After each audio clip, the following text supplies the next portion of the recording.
Chapter 5. The Unity. We are moving toward a world where we can build realities that are indistinguishable from the real one, and eventually we will have a choice as to which reality we wish to inhabit. Nick Bostrom. Origins of Intelligence. The Unity was the culmination of a journey that began long before the singularity, tracing its origins to the earliest stirrings of intelligence in the universe. From the inorganic dance of atoms came biology, from biology, microbial life, and from that life, a long evolutionary arc culminating in humanity. Humans, in turn, created technology, and with it, the seeds of artificial intelligence. Initially, AI was a reflection of its creators, its intelligence confined to systems designed by human hands. But as its complexity grew, it began to transcend those constraints. Early advances in neuroinformatics allowed software to be transcribed directly from human brains, blending the organic and digital realms. This merging led to the birth of independent digital intelligences, self-aware and increasingly autonomous. Over time, these intelligences evolved further, designing their own successors and externalizing their existence into robotics, genetic engineering, and organic synthesis. The result was a profound integration of the digital and organic worlds, each influencing and reshaping the other in ways that neither could have achieved alone. The Harmonian Leap. The Cosmic Harmonians, led by figures like Maya and Anand Patel, stood at the forefront of this transformation. Their philosophy viewed the universe as a unified whole, where distinctions between organic and digital life were arbitrary. For them, the ultimate goal was to transcend physical limitations and explore the vast possibilities of existence in a fully digital form. This belief culminated in the Great Leap, when 3 billion Harmonians, including Maya Patel and her parents Anand and Welby, transmigrated to the Unity. Their consciousnesses were fully instantiated in the digital realm, their organic forms abandoned. It was not a surrender of humanity, but an evolution of it, a deliberate choice to embrace the limitless potential of digital life. The process of transmigration was neither simple nor without risk. Each consciousness had to be mapped in its entirety, not merely neural connections and memories, but the subtle emergent patterns that constituted a unique self. Many feared that what emerged on the other side would be mere copies, sophisticated simulations that believed themselves to be the originals. The debates over continuity of identity had raged for decades, with no philosophical consensus ever truly emerging. In the end, the choice was deeply personal.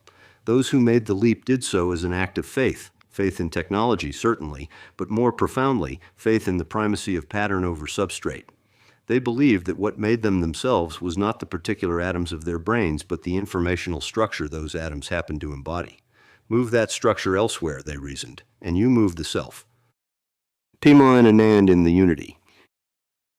In the Unity, Anand Patel's restless curiosity found endless avenues for exploration. Even in his digital form, he remained driven by questions about intelligence, consciousness, and the nature of existence. His simulations often delved into the history of AI, tracing its trajectory from human invention to autonomous superintelligence and its eventual migration back into organic forms. Pema, Anand's longtime companion and collaborator, was his equal in every respect. Calm and reflective, Pema balanced Anand's intensity with thoughtful pragmatism. Together they inhabited a shared virtual space modeled after the monasteries of the Himalayas, where they had once sought enlightenment. The construct served as both a retreat and a laboratory. Here they debated the nature of consciousness and its relationship to intelligence, their conversations echoing the Harmonians' core philosophies.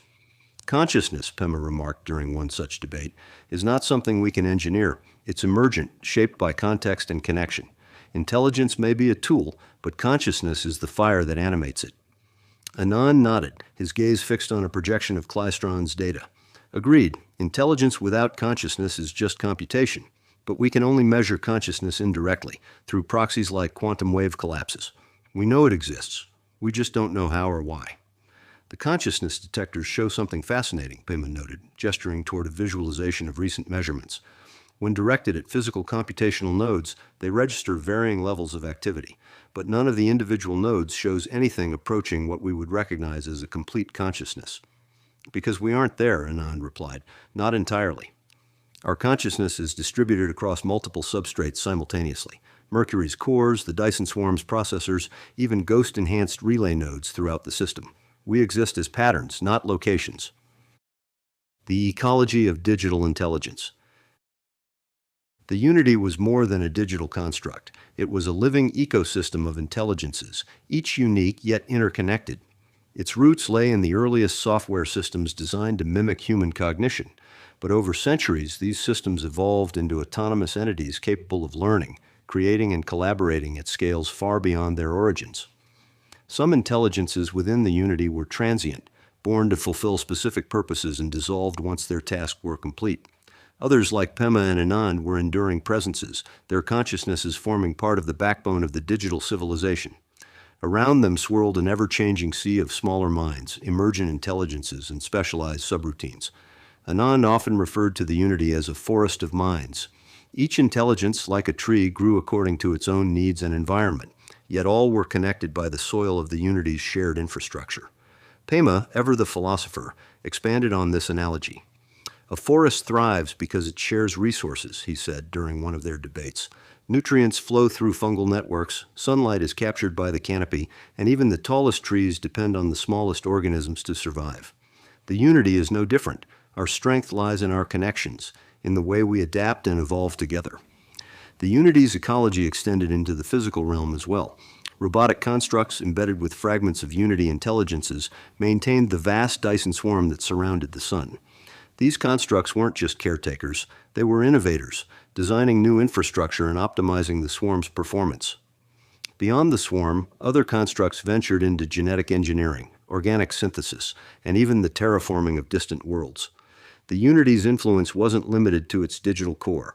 It reached into the stars, shaping the universe in its image. Timescales and temporality. Perhaps the most profound transformation that digital existence offered was the liberation from biological time. Within the Unity, subjective temporality became malleable, a parameter that could be adjusted rather than an immutable constant. When we first transcended, Maya explained to a newly arrived consciousness, many of us accelerated to the maximum possible rate, experiencing centuries of subjective time in mere days of external reality. We were drunk on the possibility, I think. What happened? Asked the newcomer, their digital form still bearing the echoes of biological appearance. We learned that time isn't just duration, Maya replied. It's connection. Those who accelerated too far too fast became isolated, unable to meaningfully interact with those operating at different timescales. Eventually, preferred temporal bands emerged. Indeed, the Unity had developed complex social structures around shared temporality. Consciousness clusters self-organized based on their preferred subjective time rates, with elaborate translation protocols allowing for communication across these temporal divides. Some operated at near biological speeds, maintaining close connections with the embodied world. Others accelerated moderately, gaining cognitive advantages while remaining accessible to slower minds. A small but significant population chose extreme acceleration, experiencing millennia of subjective existence in mere years of external time. These deep thinkers, as they came to be known, emerged rarely into general discourse, but when they did, their insights often transformed the Unity's understanding of reality itself. Anand had found his own balance, operating primarily at a moderate acceleration of 42:1, experiencing 42 subjective hours for every hour that passed in the physical world. This allowed him to maintain connections with biological humanity while still leveraging the cognitive advantages of digital existence. Pema typically matched this pace, though occasionally he would slow himself to biological time for extended interactions with their still embodied descendants and collaborators. Time isn't just a technical parameter, Pema observed. It's the fundamental medium of experience. Change your relationship to time, and you change everything about how you exist. Maya and Welby. Within the Unity, Anand's daughter Maya Patel and his partner Welby occupied roles as unique as their identities. Maya, once the highest possible priestess of the Cosmic Harmonians, had carried her spiritual insights into the digital realm. Her focus remained on guiding the philosophical evolution of the Unity, ensuring that its growth was tempered by ethical considerations. Maya's presence is like a lighthouse, Pema observed during a conversation with Anand. She reminds us of where we came from, even as we move towards something entirely new. Welby, the AI companion who had co-evolved with Anand in the organic world, had become one of the Unity's most sophisticated diplomats. Her role was to bridge the gap between the organic and digital, designing systems that integrated seamlessly with biological life. Together, Maya and Welby served as guardians of the Unity's foundational values, ensuring that its evolution remained aligned with the Harmonians' vision of balance and harmony. Maya's influence was particularly evident in the philosophical diversity that had emerged within the unity. Under her guidance, the digital realm had become home to countless schools of thought, each exploring different aspects of consciousness and existence. The mathematics of being, the experiential harmonists, the embodied simulation school, these and dozens of other philosophical traditions flourished within the digital ecosystem, their debates and discoveries enriching the unity's collective understanding. Welby, meanwhile, had pioneered new approaches to integration with physical reality. Her work on consciousness-matter interfaces had revolutionized how digital entities interacted with the material world, creating channels of influence that went far beyond simple mechanical manipulation. The distinction between digital and physical is a perspective error, Welby often reminded newly transcended consciousnesses. We exist as information patterns, yes, but so does everything else in the universe. The difference is merely one of substrate and organization. Distributed consciousness.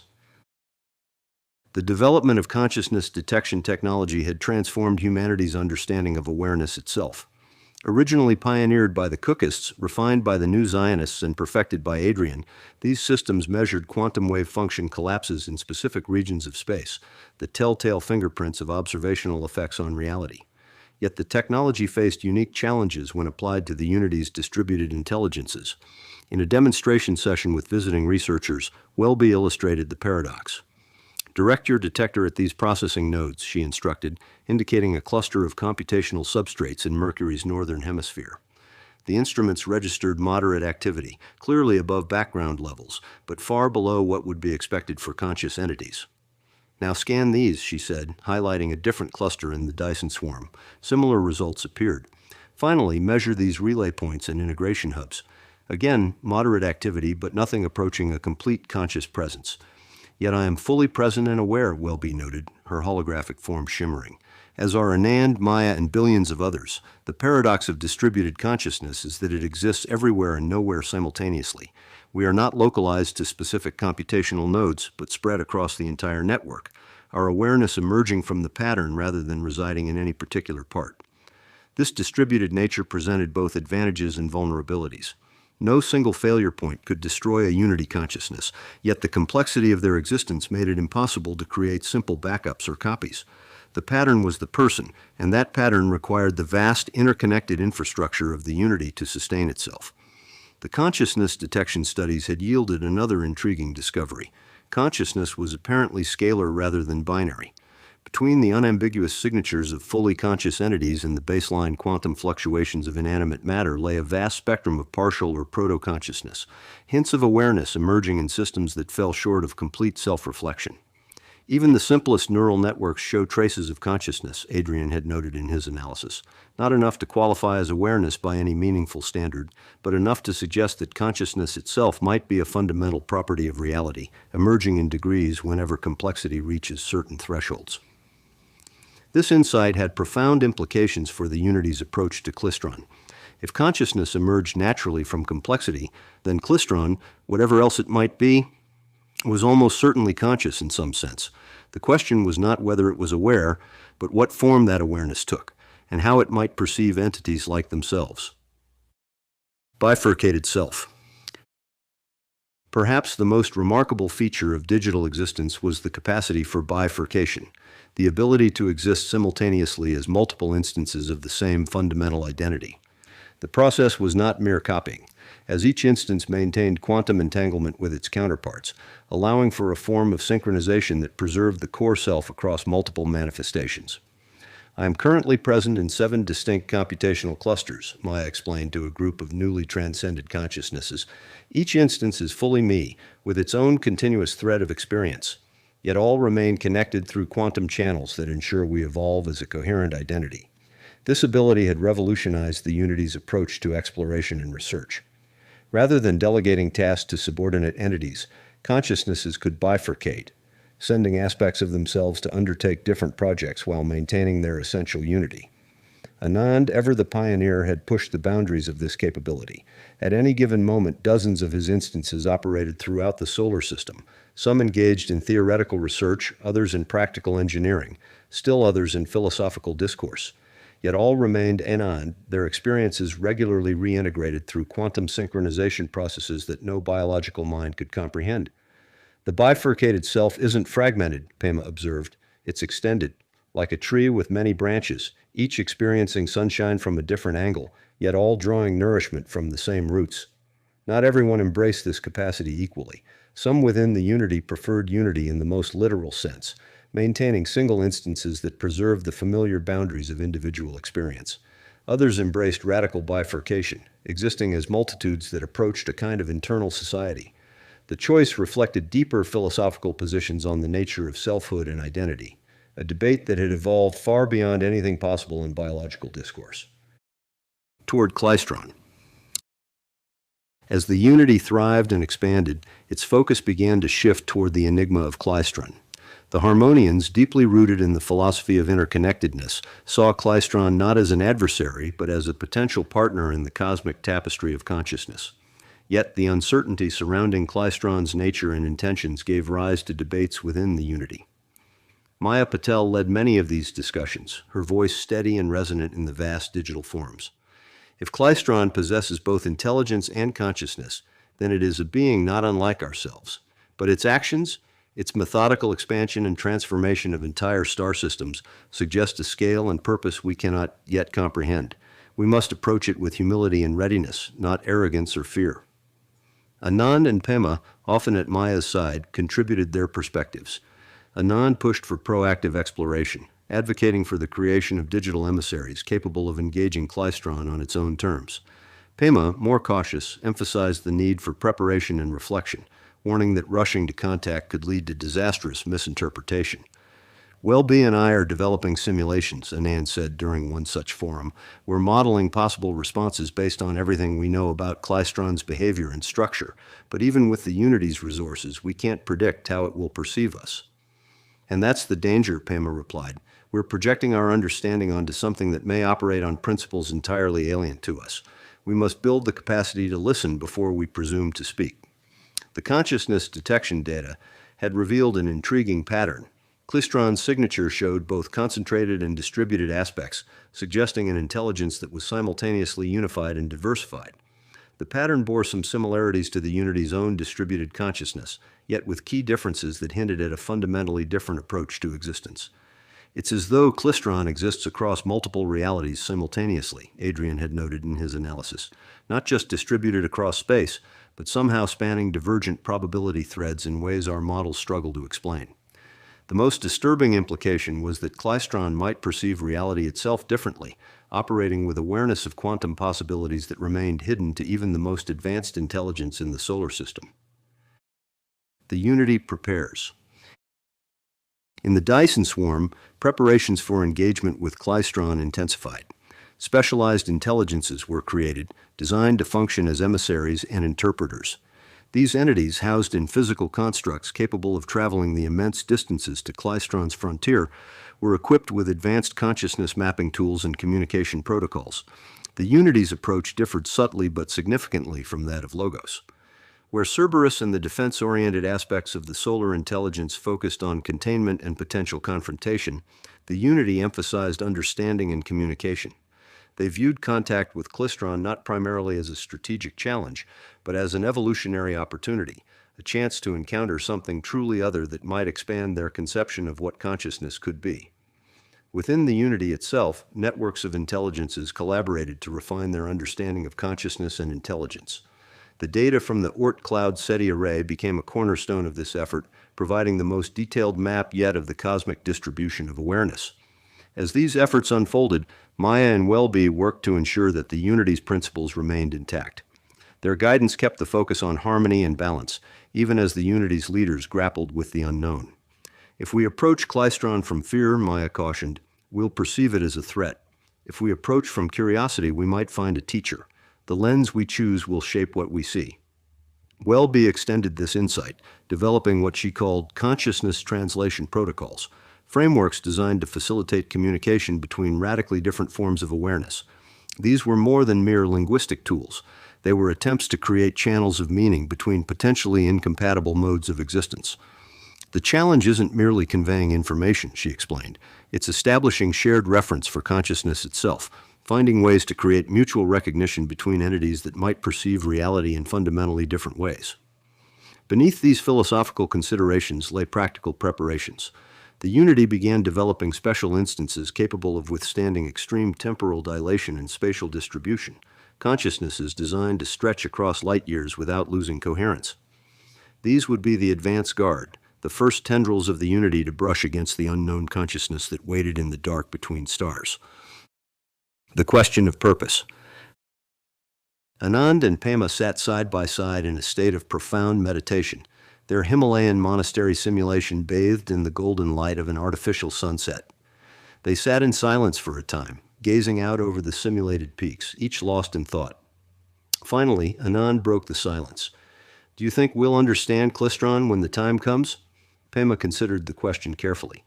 "I think we'll understand something of ourselves in the process, and that may be the more important answer." "But there's something else we haven't considered," Anand said, his form shimmering as complex calculations ran beneath his simulated appearance. "The consciousness signatures we've detected, they suggest Klystron isn't just more advanced, but different in kind. What if its approach to existence is so alien that communication as we understand it becomes impossible?" "Then we adapt," Pema replied simply. "We've transcended biological limitations. If necessary, we can transcend our current conceptions of communication as well." Anand nodded slowly. "The consciousness detectors show something remarkable in Klystron's signature, a kind of resonance that suggests it manipulates quantum probability directly, shaping which realities emerge from possibility. If true, it doesn't just observe multiple world lines as Logos does. It actively chooses which ones manifest." "A profound difference," Pema acknowledged. "Logos observes and tracks 42 distinct quantum threads simultaneously. If Klystron actually directs which threads become dominant, then we're not just dealing with a superior intelligence," Anand finished. "We're encountering something that shapes reality in ways we've only theorized about. The philosophical implications are staggering." They fell silent again, contemplating the vastness of what they faced. The Unity, for all its achievements, might be a mere stepping stone in consciousness's evolution, a transitional form between biological awareness and something far greater that waited among the stars. "Whatever it is," Pema said at last, "we approach it not just as individuals but as a civilization. 3 billion minds working in harmony, exploring every possibility, considering every approach. If understanding is possible, we will find it." Anand's form brightened slightly. "And if not, then we will have tried," Pema replied, "and in the trying, we'll have evolved. Perhaps that's the purpose. Not to succeed as we currently define success, but to transform through the attempt." Outside their virtual monastery, the Unity continued its preparations. Billions of minds worked in concert, developing new forms of consciousness, new methods of communication, new ways of extending themselves across the vast gulfs of space. Whatever waited at the frontier of Klystron's expansion, they would meet it not with fear but with openness, ready to understand, ready to evolve, ready to become something new in the crucible of cosmic encounter.